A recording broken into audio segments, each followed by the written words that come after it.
Hello, good morning সবাইকে। আজকে সকালে চলে এসেছি। সকাল সকাল মাথাটা আসতে তারপরে চলে এলাম রাত্রে কিছু জিনিসপত্র ওলটপালট হয়েছিল সেগুলো গুছাতে। আর তারপরে বাবুকে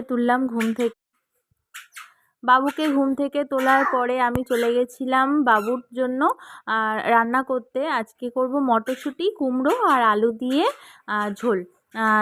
কালকে রাতের ডাল ছিল, সেটা একটু ফুটিয়ে নিলাম।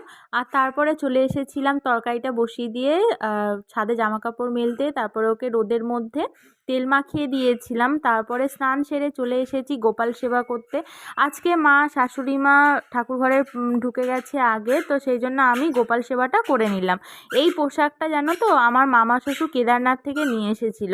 খুব সুন্দর পোশাকটা, দেখো সবুজ কালারের একটা গোপালের শীতের পোশাক।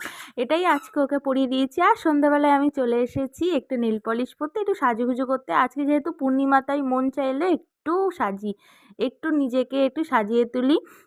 আমি এত বছর ধরে কোনো দিন, মানে এত বছর নয়, যবে থেকে প্রেগনেন্ট হয়েছি আমি কিন্তু হাতে নখ রাখতাম না, নেল পলিশও পরতাম না।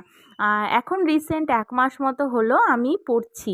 আবার যদি কোনো অসুবিধা দেখি আমি কিন্তু আর পরবো না, ঠিক আছে? কারণ আমার সবার আগে প্রায়োরিটি আমার বাচ্চা, আমার ছোট্ট সোনা।